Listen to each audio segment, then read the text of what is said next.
Race is something that we learn about from generation to generation. Like a dance, racism requires a partner. Symptoms of racism, of anxiety, of depression, of dehumanization, isolation, none of that can change until some self-reflection takes place.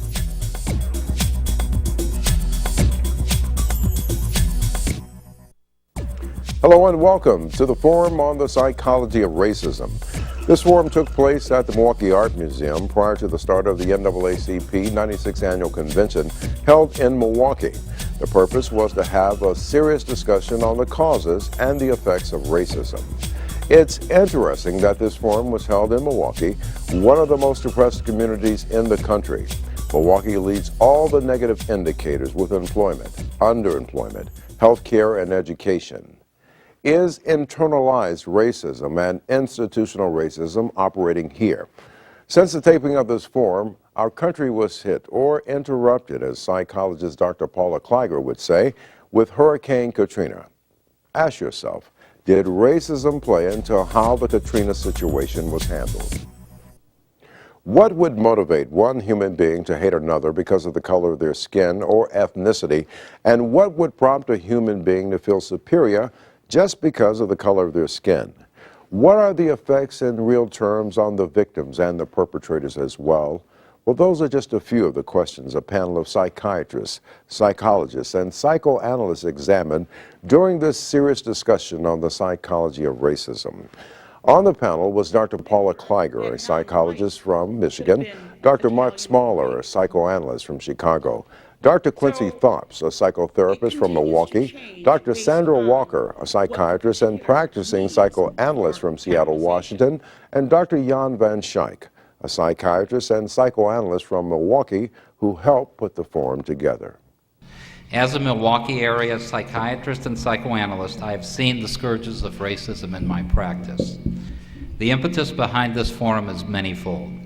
As experts in the understanding of psychological factors involved in human behavior and feelings, psychoanalysts have much to contribute to the psychology of prejudice and bigotry. Traditionally, minority populations have been underserved by psychotherapists and psychoanalysts. Minorities have been underrepresented in the profession. The American Psychoanalytic Association is committed to increasing diversity among our trainees. As an organization, the American Psychoanalytic Association is seeking to redress the institutional racism that has subtly pervaded the mental health profession. Milwaukee is one of the most segregated large urban areas in the United States, and we want to do our part locally to improve this unfortunate situation. Each panelist had a different approach to the issue of racism. Dr. Quincy Thorpe's approach defined race as its impact.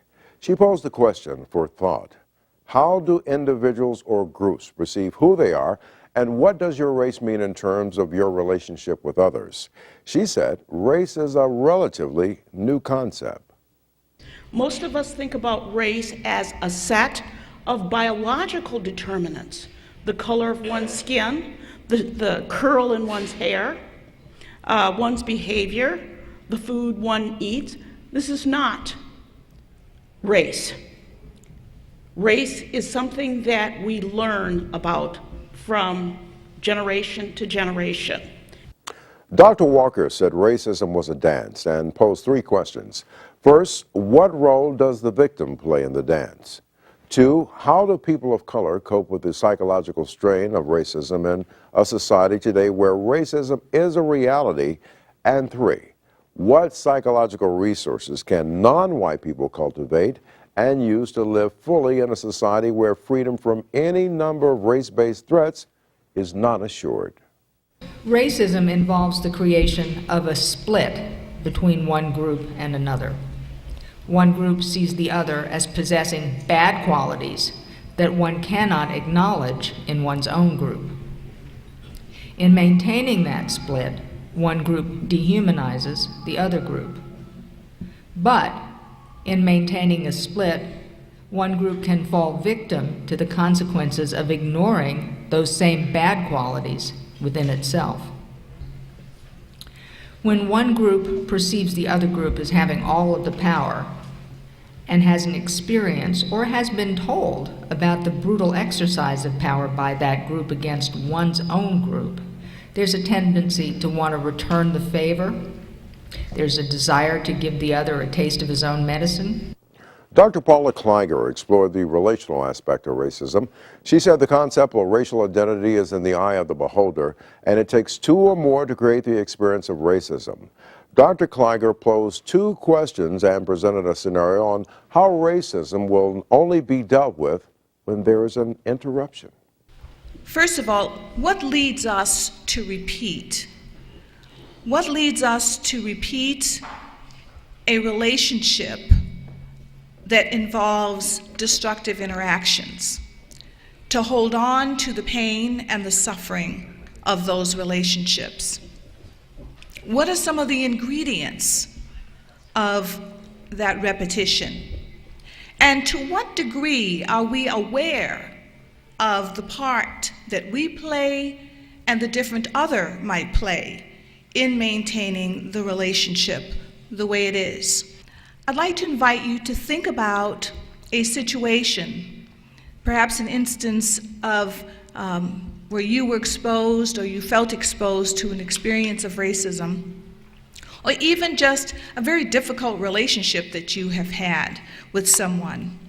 I'd like you to think about it for a moment, and I'd like you to imagine that the encounter, the most recent encounter that you've had regarding that individual. And I'd like you to try to get in touch with the actual feeling state that you had when you were encountering this person. I'd like you to think then about what kept the feelings going, the painful feelings.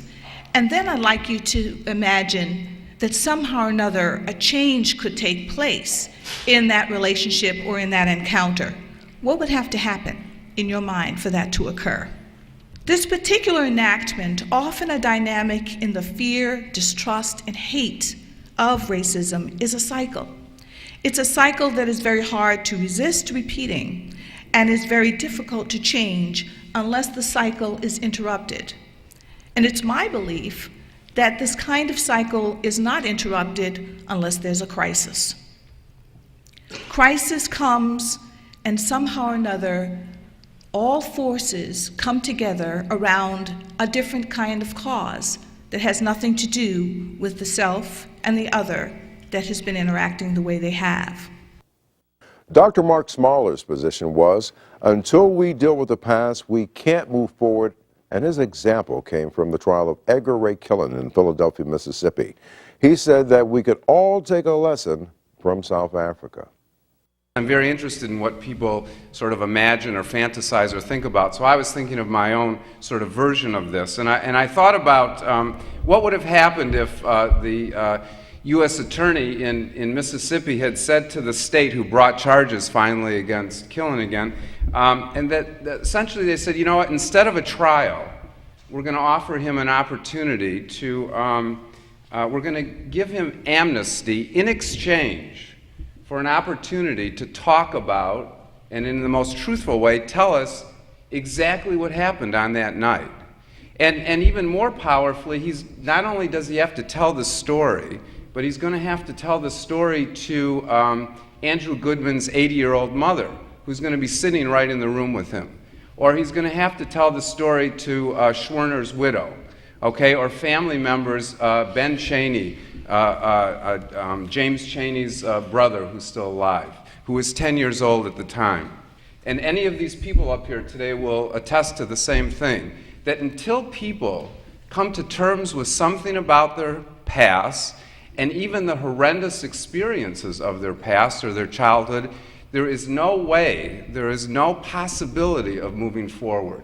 And it wasn't until, I think, 1998 when Desmond Tutu said in an interview in the New York Times, you know, until the United States comes to terms and has its own Truth and Reconciliation Commission, that this kind of racial divide and racial disruption and violence is going to continue. And I think we have more than enough evidence to show that he was right. Now you'll view the same movie clip shown at the forum. Much reaction was drawn from this presentation. Watch and see what your reaction is to this segment from The Color of Fear. What I see from white people generally is they don't talk about themselves as white people. They talk about themselves as human beings, as if it means the same thing. Now, what I want to know is what it means to be white. Not what it means to be a human being, because we already know that you're a human being, and we can already relate to the universal human experience. What is the white experience? When I look at you manifesting your white experience, I also see you not naming it. I see you wanted to blur the distinctions between just being a person and also most particularly being a white person and what that means. And I think that part of what it means to be white is it means never having to say you're sorry, but it also means never having to admit that to be white means something different than to be a person of color. And that there is an experience that you have that is very different from what the experience of people of color is. I'm sure that there were many times that I felt that people of color were being mistreated. Probably when I was in my late teens, going down to basically black areas and seeing the cops around a lot. We'd go down there and dance and see the police around. But I don't think there was a lot of awareness. It was more just a numbness. It doesn't happen to me. It doesn't happen in my area. And so, that's somebody else's problem. I never consider myself, as you do, a part of an ethnic group. I think that's what you're looking for, and you're not going to find that among us because we don't look at ourselves as an ethnic group. Do you know that that means something? I don't know what it means. I mean, I'm telling you that that means something. I'm trying to answer your question, Victor, and as you were asking that question, I'm saying, well, gosh, I never considered myself part of a white group. I just wonder, doesn't it seem kind of deep to you that you don't have an answer to that question? Do you have any notion that the fact that you have no answer to that could actually be a source of meaning, experience, or knowledge? The opposite is how I feel about you, Victor, that you have no comprehension that the world is open to you. You think that the white man is a block and a dam to your progress, and he is not. I think you put up that dam and that block yourself in your regard to the white man. See, I think that's one of the major problems with racism. I think he did answer the question. Yeah. As a white man, he doesn't have to think about his position in life, his place in the world. The history books tell him, as they are written, that this world is his. Mm-hmm. He doesn't have to think about, where he goes, what he does. He doesn't have to think like a white person. The way the world has been set up, America in particular, white is right. Human. White is a human being. Right. That's what a human being is. Person. So he doesn't have to worry about how do I think like a white person. That does I don't know, but I would assume that doesn't enter a white person's mind because they don't have to deal with that from day one. They step into a world that is theirs. Yeah. It's a good question. It was an excellent question. I need to respond to your saying that that I create my own racial predicament by my thinking and my attitudes. You block your progress I block my own progress by allowing your attitude toward the white man to limit you. I think the police limit me. I think that white supremacy has placed limitations on where I can go and what I can do, but I don't think that I cause my own predicament under white supremacy. And by white supremacy, I don't mean neo-Nazis, and I don't mean Klan, because I'm terrified of those people on an interpersonal basis. Institutionally, not terribly much, because most of the lethal, toxic, deadly racism that African American people experience and that other people of color experience in this country does not come from them. It comes from moral, fair-minded people who believe that they are lovers of justice, churchgoers, people who experience themselves as decent and actually very nice folk. And it is there that I find my fear. Back to the question of what it means to be white. I think what it means to be white, in part, is that you have the privilege of blaming people of color for their own victimization under white supremacy. I've heard you say that to me. I've heard you say that to him. I've heard you say that to him. I've heard you say it to him. I've heard you say it to every person of color in the room who challenged your perception of yourself in the world. That is part of what it means to be white. Maybe that's part of the answer, that we feel that the field is wide open, and each man can stand on his own. No. Each man does not stand on his own. Some men stand on other men and other women. Light-skinned men. Men from Europe stand on the heads and the parts of men and women and children of color. That is, and of course, you also stand on the heads of white women. But no, it's not a question of every man standing on his own ground. All of the ground, damn near, of this planet has been taken from almost all of the people of color on this planet. You know, Australia was a black continent. Africa was a black continent. And if the people themselves were not taken from Africa, then everything of value was taken from Africa, to the extent that that was possible. North America was a red continent. South America was a red continent. You are not standing on your own ground. You're standing on red ground. And that's what it means to be white. To say that you're standing on your own ground and standing on somebody else's. And then mystify the whole process so it seems like you're not doing that.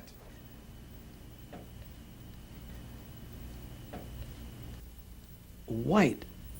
Why is being white such a unique thing? Why is it such an important thing? I've never felt that way. It is kind of unique thing, you know. Well, it must be. You're telling me that being white is special, and I'm not feeling special. And I've never felt special because I was white. You've pointed out to me where, yeah, I have racial prejudices, and I've expressed them innocently and naively by just little questions and statements that I've made. Yeah, maybe I really am that way. I have a real difficult time talking with you about your experience. I can relate to their frustration. It just doesn't feel like anything's getting through. Working up my courage to ask you something, a request. And also there's a question with it. The request is for you to not give up on David, to go after him. I'm not able to get through. Mm-hmm. And many in the room are not able to get through. And we've given statistics, and we've given personal stories, and we've given histories, and we've we've yelled, we've screamed, we've cried. You know, it's not getting through. I'm sure you've met other white people that you just have said, bye, forget it, I don't need to deal with you, you know, that kind of thing. I don't have the privilege of not dealing with the Davids in the world. So I'm asking you to do that. I'm actually boldly expecting you to do that. If I were standing in front of a whole room full of white people, I would tell them much of what I've told some of the men in this group this weekend, the white men in this group. I would tell them that it's their responsibility to go educate their white brothers and sisters. I would tell them that it's my expectation. I expect them to eliminate racism. I expect them to go out and intervene whenever they see racism going on. And I expect them to be as outraged about racism as I am outraged about racism, as black people are outraged, as Asians are outraged, as Indians are outraged. I expect that of them, and that's what I would tell them. I would tell them what I expect. I'll tell them what I'd tell them what I never want to hear from them again. I never want to hear stuff about my experience is not valid, or why can't I just pull myself up by my bootstraps. Those are things that I would tell them about. And I'd tell them that they've got to end it. They've got to end it. That clip you just saw from The Color of Fear evoked a lot of comments and questions, and I'm sure you had some. It fired up the audience and the panel with Dr. Mark Smaller leading off the questioning. Dr. Smaller, let me start from your end. Give me your take on what you just witnessed. But again, this is about you all, so let's get you active. Let's do an exchange here. Dr. Smaller. I think that it described exactly what I'm talking about, and that is that when people sit down with each other and begin to try to communicate about this issue that has a whole long history, that very powerful things happen. We also can see what happens when somebody feels chronically misunderstood, the kind of anger that emerges from that, but also with some hope that maybe the one who's not understanding at some point might get it. But that sitting down and beginning to have a dialogue, again, victim and perpetrator, it seems to me that's the only way that some transformation of a horrible crime begins to become something close to healing. Let me go back for a second and ask about, imagine a real, the victimization, the imprisonment. The white guy said, no, you're your best worst enemy. You're holding yourself back. Let me come to one of the doctors here. I'll take that. I noticed while we were listening to that, there was an emotional reaction in the room. There's a lot of feeling there. And we're dealing with layers and layers and layers of experience. There is a way in which Victor, the black man in that particular piece, is absolutely right. But there is a way also in which he leaves no room for David, who is also the white man in the piece, who is also absolutely right about his experience. So what's happened there, which we see very clearly, and which we see in the room here today, is splitting. David the white man, all bad. Victor the black man, all right. And even in a world in which there is a lot of reality in what's being said, how are we going to engage in a dialogue? Now, David here is experiencing what black people experience every day. Nobody is paying any attention to my experience. And it's the kind of thing that Paula, Dr. Kleiger, was talking about earlier, where these dynamics of identification with the aggressor get bounced back and forth, and back and forth, and back and forth. I thought I was watching Wimbledon. And I think that I challenge us to think about when it's live, which it is much of the time, and when it's Memorex, and when we're playing this old, constant theme over and over again. Because when we are dealing with Memorex as if it's live, then we're missing opportunity for real communication. Of course, when we're dealing with live as if it were Memorex, then we're also in trouble. So what I challenge each one of us to do is to get it right. And that takes a whole lot of work. Could I make one remark before Yes, sir, you please get do. Thanks.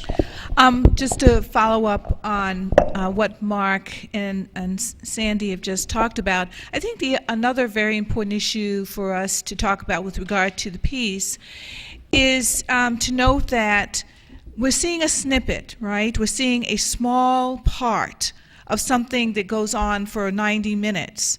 That is a microcosm of a macrocosm of our life. But what we don't get to see is how the people in this group begin to get closer and closer and closer to each other. So what am I saying here? What I'm saying here is that part of the healing process is the ability that we have to stay in that kind of situation long enough to actually see something get transformed. That it's going to have all this heat, it's going to have all this power, but often what we do, all of us, we get frightened and we move away. We go to our corners rather than staying put. This is a question to the panelists. In your research and your practices, what impact has slavery and Jim Crow had consciously or unconsciously on African Americans, and what are some suggested coping mechanisms that we can use when we're confronted with it overtly or indirectly that you can suggest or talk about? Thank you. Who wants to grab that? Jim Crow and how we address it today. Dr. Tharps? Yes, I will take that. First of all, it's important to remember that slavery was designed as an American institution. The type of slavery that we see in America is uniquely American, is that we've had slavery in other parts of the world, but the codification of slavery in America was quite unique. We call it that peculiar institution. And when the Constitution was drawn up, the place of the black person, the non-white person, was very clearly delineated, is that the black person or the non-white person was 3/5 of a person. Now you take that fact and you internalize it. You know, the 2/5 of me that's missing, is it my arms? Is it my leg? Is it an ear? What part of me is missing? So from the very beginning, we're crippled. We are taught to believe that, and the other is taught to believe that. So as we limp, out into the world, how do we become whole people is basically the question that you're asking. When you start off broken, what is the healing process? And we are continuing to figure that out now. What is the healing process? These difficult dialogues, that's part of it. But also some aspect of faith. Looking at yourself, looking at your own history, black history, looking at it as black history really happened, not what, people who exclude it from the textbook or misinform us in textbook want us to hear. But looking at black history in its reality and asking yourself, is that the work of a crippled person? Is that the person of a 3/5 of a human or a subhuman? Or is this me? Is that you deciding what image of yourself you're going to internalize? Thank you so much, Dr. Tharps. And we're continuing our conversation on the psychology of racism. First, in response to what the doctor had said, in the clip, the African American was responding to the historical oppression. That's what he was responding to. The Caucasian, the white person, was responding to individual. And that's the issue. Right. The whole thing about racism is this, is that it is a social construct. It's not a biological reality. In fact, in using a functional definition, it could be this. Race is not an attitude, it is a system. A system of defamation, denial, and destruction of a people's history and culture and right to freedom based primarily on a false concept. Race is not a real concept, but it is a very real concept socially, especially in this country. The whole idea of racism is an internalized process. So when you analyze somebody, like if I was a psychoanalyst,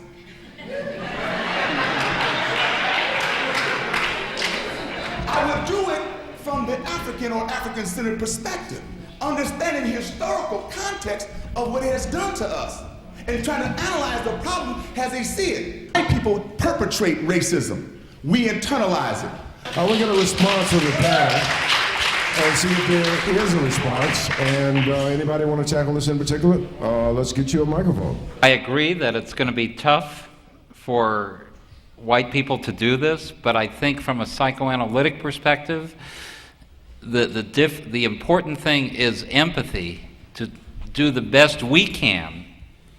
When I'm in the consulting room with a person of color, when I'm encountering a person of color, to try to see what their experience is, knowing that I'll never be able to live it, and to be able to listen before I try to get them to listen to me. Because what you saw happening in the movie was that no one was listening to one another. They all wanted to get their point across. And of course there's anger.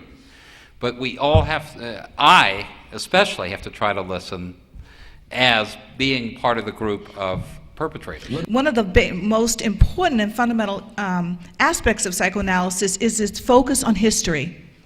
And so the historical perspective of the person of color, or the different other, I happen to be African American, I see a number of people who come from many other cultures, many other backgrounds than I do.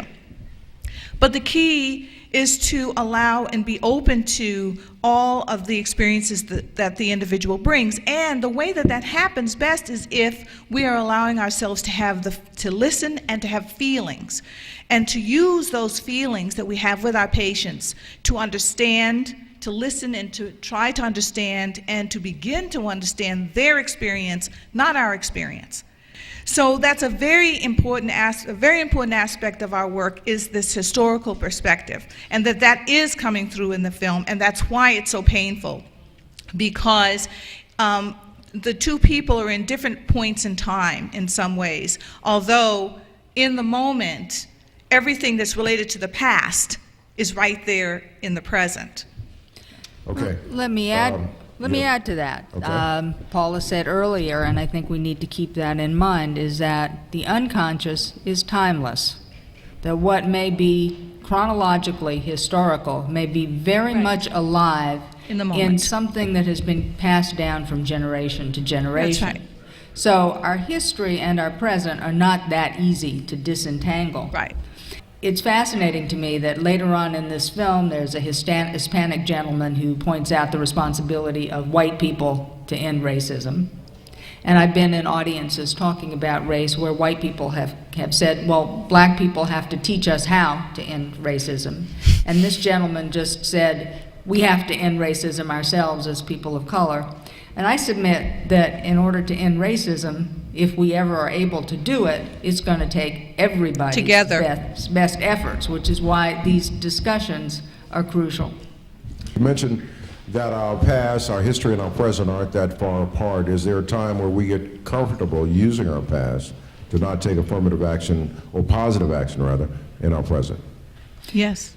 Let me see if I understand that question. Is there a time when we use our past as a crutch? We're pointing back to slavery, what happened, Jim Crow that was referenced, that we're not taking proactive steps in our here and now. Our technical term for it is defense, and we can use anything as a defense. Sometimes it's our history of victimization. And if we get into the victim role, if we're doing the slave master two-step, we can decide that that's the step we're going to do forever and not take the leading role. Or we can be aware of the dance that we're doing and recognize that there are a million other dances. How would you impart this information to impact African Americans who can't afford to come and sit in your office on a couch? How would you get to them as far as how to cope in their daily lives with living as black people in this country? Got a lot of smiles up here. Who wants to tackle that? One of the ways that we can impart the things that we're learning, and each one of us, I'm sure, would say we're learning every single day about our own lives, and then we're learning every single day in our work about others' lives. And the way that we can impart that is by being in many different situations, not just with our patients on a couch. I think that you raise an extremely important point that comes up with our group on so many occasions we can't even tell you. But one of the reasons why we're so excited to be here is to try to interest more people, African Americans, people of color, to consider psychoanalysis or consider psychotherapy. That even though there are those places where psychoanalysis and psychotherapy are very expensive, that's very true. There are, however, available places that are not. One more point. I think what the person is getting at is this issue of class. And that often, and this hasn't been said yet, I don't think, often the issue of racism is brought up, but the real issue is class. Often the issue is how to keep somebody up here, somebody on top, and somebody on the bottom. And that our whole economic system, historically, is so very much tied and embedded in this issue of racism. So I think it's really important for us to think of that as well in our discussion, and that somehow or another getting help through psychotherapy or psychoanalysis might not be possible, but in fact it is possible. Tell you what, my question or my concern really has to do with something that the lady that just spoke talked about, and that has to do with the economics of racism. And I think that the position I've come to is really through my personal experiences. And I'm a guy that's old enough to have participated in the sit-ins in the South. Got run out of a restaurant in Dallas, Texas, by the chef with a meat cleaver. Another guy and I was sitting there. Saw the same kind of thing in the North on the march with Dr. Martin Luther King in Cicero, Illinois. And during that march, the police held the men back so they couldn't come up to the marchers.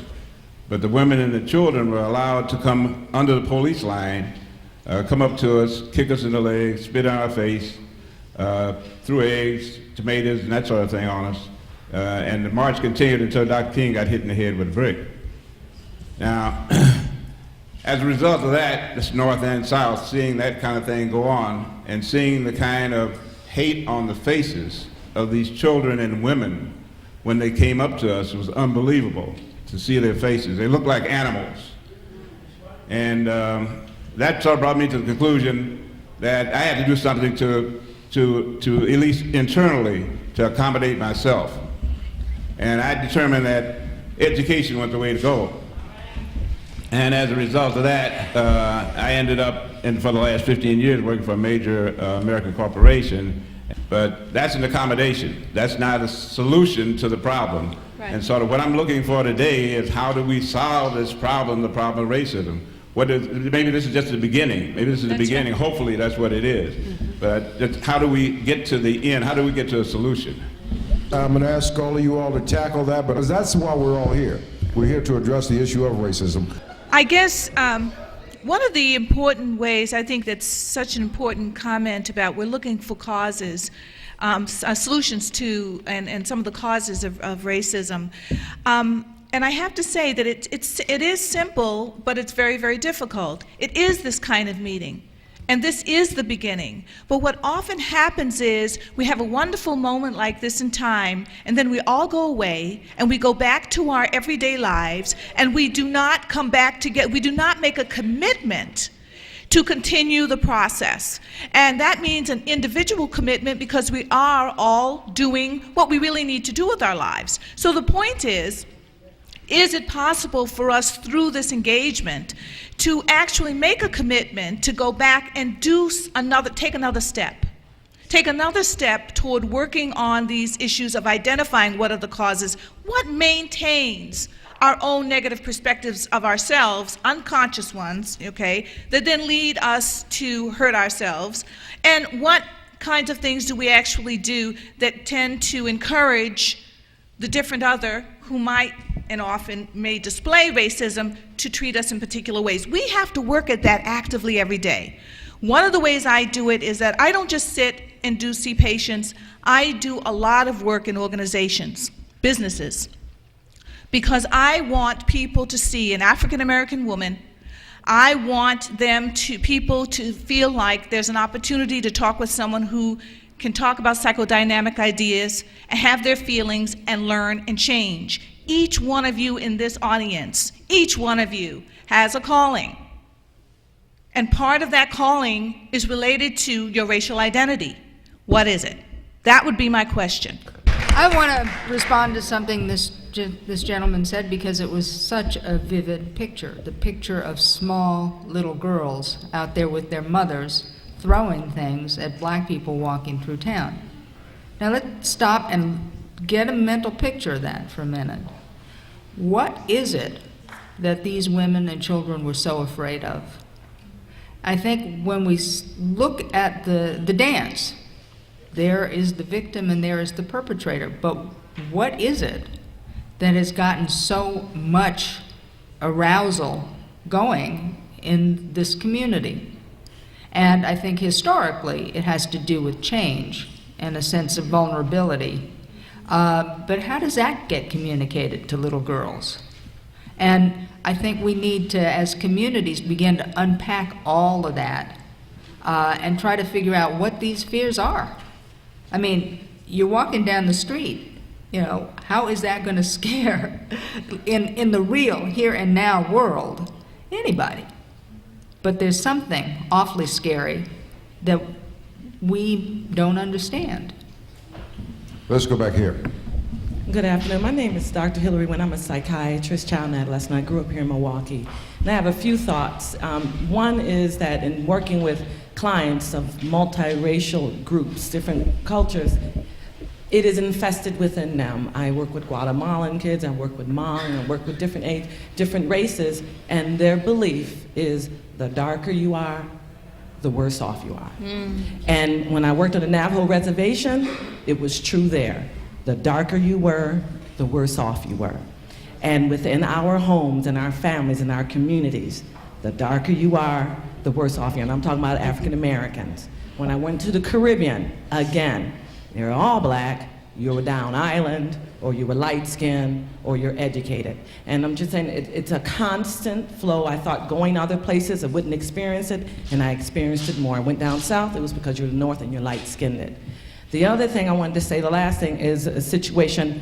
I was at an airport going for an interview for my residency. I saw a little white girl, 5 years old, and I'm always attracted to children. She's on the telephone making believe while I was making, hello, I'm calling grandma, and she made believe, cling, cling, cling. I said, oh my, how do you make that telephone work without any money? And she looked at me and she says, oh, only white people can do it, black people can't. The light dark. I mean, it's real in the Latino communities. I mean, Sister hit it right on the head there. We watch this and... Just a little, something Dr. Wynn said, that you see this dichotomy in all societies. There's a very interesting difference in the way we see it in America and, say, the way we see it in the Caribbean. In the Caribbean, you see a range of races. You go from dark, they're brown people, they're light brown people, and they're white people. And along the way, you see this inclination of color. In America, you're either black or white. There is no in between. So there is no middle ground or any way for people to ascend the so-called color line that you can in the Caribbean. So even though you see this color distinction in other cultures, it doesn't operate in other cultures the way it operates in America.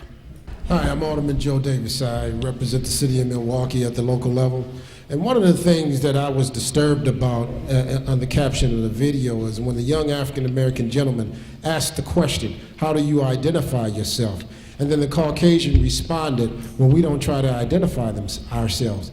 But the interesting thing about all of that is that here in the city of Milwaukee, we're tagged as the city of festivals, ethnic festivals, whereas Caucasians are very proud of being Irish, Polish, Italian, and Jewish. So for that particular Caucasian not to pull back his heritage and say that I'm a class of white person, instead of identifying from the culture in which he came from, was disingenuous to the African American. You talked about splits.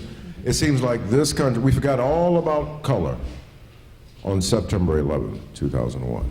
For New York 2nd, everybody was my brother, and it was all America. We were just trying to get through this thing. But it seems going back to 1995, however, it was a singular incident in a verdict of the O.J. Simpson trial, for instance, that had black folks doing the boogaloo and had white folks crazily crying over here. And it brought out, it seems to me it had some white folks identify that there was a racist streak in them, and it was farther beyond a carriage or a miscarriage of justice. Anybody want to handle that? Well, I want to handle maybe a part of it. The part of it that I wanted to go to, Keith, is this issue of everyone kind of marshaled their forces together when it came to 9/11. And that kind of takes me back to the issue of crisis. Remember when I spoke in my earlier in my remarks, I said that it often takes a crisis to interrupt a cycle. A crisis to interrupt, say, a cycle that has to do with trauma or racially motivated acts, hate crimes, and so forth. And a crisis that somehow or another, all the parties involved they begin to change their focus entirely. They begin to see themselves as human beings, we're all the same, and suddenly now we can work on something together. The O.J. Simpson situation was just the opposite, because it really brought back all the historical issues. It really focused on issues that had to do with the law, and I mean, taking us back to some of the things Dr. Thorpe talked about and so forth, that, you know, what's the value of being black? What's the value of being white?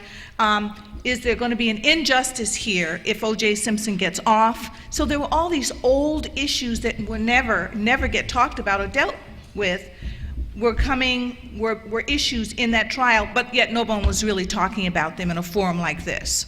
So it meant that there was no way of really resolving that issue as if we could come together. Versus 9/11, there was something to come together around, because it But meant all you our would be in lives. agreement that black folks did come together. They were like, all the years of injustice that African Americans have withstood. Oh, yes, they This is did. a chance, whether you did it or not. That's true. You got over. To say something. Good. That's right. That's Let me true. go ahead for a second.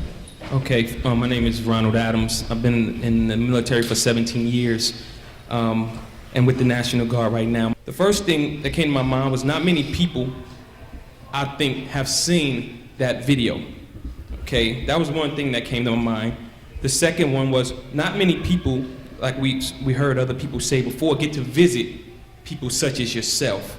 That was the second thing that came to my mind. Another one he just took about God. I hadn't heard anything about that, so that came to my mind. Illusion. We heard illusion, and that stuck in my mind because the illusion is so big, it's almost, you can't get your arms around it, almost. Ignorance came to my mind, and with the white gentleman on the film, is he truly just ignorant to what's going on? That it's not that he wants to be like that. Is it just, now that it's so many generations has passed, is he just that ignorant of other people and what's going on? Anger came to my mind, and I think someone addressed it, is that the African American in the film didn't leave room. He pushed him in a corner, and when you push someone in a corner like that, it's hard for them to back down and say, I'm sorry, when you don't give them room. So I think anger, we need to address that. Finance and schedule came to my mind when we talked about, why is this going on so long? Why can't we get solutions? And I'm gonna wrap this up with the question that one of you posed is, what degree are we aware of our part that we play in this, which is my major concern is in my community right now. When do we become aware of what our part is in this situation? And how do we move on from here to really change what's going on in our community? We have a radio station here. We have aldermen here. We have people from the Christian and different religious groups here today. We have a prominent marketing firm here. How do we take this to the next level, and when do we do that? For the balance of his question, how can you help us? There's so many issues. I think, let me just say that we All right, call well, that, Take the portion that you'd like. we call that free association. Which is great, by the way. And anybody can do it, and I think one of the things that we're doing right here is quite therapeutic. What are those questions? I don't claim to have in my back pocket the solution. I wish I did. But I think it takes every one of us thinking together about those questions. What does it mean to ask them? What would the answers look like? What can we do to move the discussion and then the action that takes place from the discussion in a direction that begins to give something that feels like an answer? And it's not an easy process, and it maybe isn't even a linear process. But by opening up the barriers even to asking the questions, to asking them loudly, persistently, and in all the right places, then maybe we begin to get some responses. And I'm glad to see so many people from different aspects of the community here today. Yes, Doctor. Just want to make a couple of comments. Two things from those last several wonderful comments. Two things I was thinking of. One is, I picked up on the film, something that is kind of invisible, but is operating, I believe, in racism and in abuse all of the time, and that's the issue of humiliation. You know, it seems to me that one of the things that was happening is the African American male was feeling the years of humiliation and was trying to give that out, was trying to share that pain, that tremendous pain and suffering of humiliation. And what we see in the white fellow, I believe, is his fear of feeling that humiliation. Because humiliation is enormously painful. When you imagine your worst case scenario of being embarrassed, when we are embarrassed or humiliated, you can feel it at the tips of your toes, down up to your head and tips of your toes. It is so powerful. And I really believe in my work with people, both in my office and in organizations and with children, that we run away, and in myself. Say if my daughter really calls me on something, you know, an 18-year-old calling you on something is a big deal. And I am the big doctor. She's calling me on something? Okay. The feeling of humiliation, of having to put my head down and fall on my sword and say, you know what, you're right. Now, I think that is what is underneath anger. I think that is what is underneath all the other symptoms, is I do not want to feel the pain of shame and humiliation. It's really a horrible feeling. If we can allow ourselves to get in touch with that and help others get in touch with it, I think we're on the road to one of those solutions, a part of the solution. That's a perfect segue to Bishop Ricky Burt. I will say this, you know, as I watched the film, the snippet, and you may call this a transference, but he mentioned about the game. And one of the problems is, as soon as we learn the game changes. So whether it's economics or whether it's classism, you can call it whatever you want, as soon as we learn the game.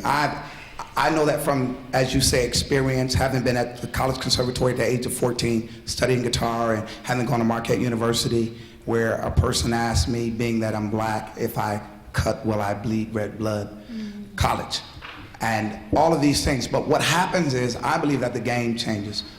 I do think that in our society, or any society, until we launch from the same platform, I don't believe we'll necessarily end up at the same place. I think we can get along better, but I don't believe that we will, because there are different perspectives and people come from different places.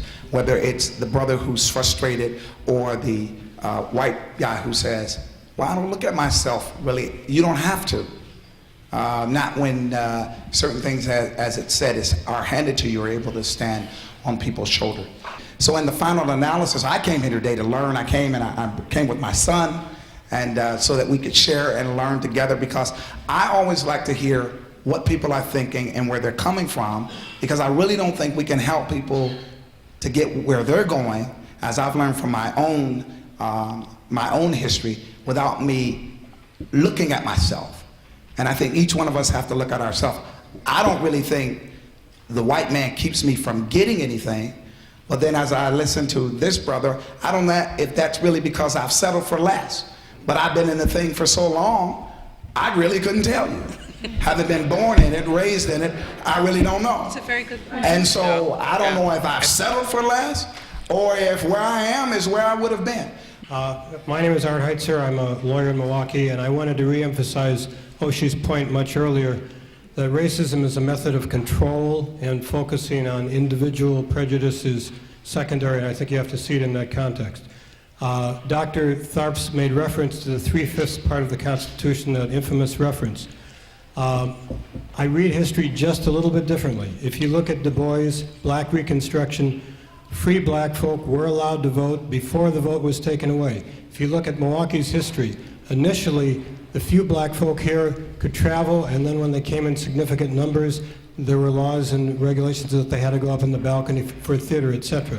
So what are the lessons psychologically if you see this? For white folk, the myth that if you just wait longer, what's the rush, in the future everything will get better, is a lie. In fact, the rights that people had were taken away affirmatively. For black folks, certainly you can see the lesson that the history, the negative part of the 3/5 is not the only history that you can look at. And for all of us, we can certainly see the lesson that when black folk come in small numbers, in tokens or whatever, white folk in power may be much more tolerant, whereas when they come with power or in larger numbers, it's a much different story. When you spoke about coming to individuals like yourself with the health disparities that exist in our community. Coming to you is really not a reality. We can't even get dental work, for our children. Can we have like 3 things that you say we should walk away from here and do different? First thing, read your history. Know what you're worth and know what you can do, and don't let anyone push you away from your own reality. The other thing is, let's not wallow in shame. You mentioned a lot of things that we don't talk about because I think we feel ashamed to reveal them. Addictions are problems. People who have those problems can be helped. Communities have problems. Let's get about solving the problems. And this question about not being able to get therapy. Therapy is not the only way. Right. There are other ways, and these are ways. Getting together and talking honestly about what's going on in our lives internally and in the community is an important step. In recent years, the United States has witnessed a substantial number of hate crimes arising out of a culture of racial tension. According to the best estimates, between 10,000 and 40,000 hate crimes occur annually in the United States, about 60% of them ignited by racial bias. Many people are uncomfortable talking about racism, and we hope that this forum that you've just seen will ease the discomfort and start the conversations of how we can start to heal the wounds of racism in Milwaukee and around the United States. Thanks for watching.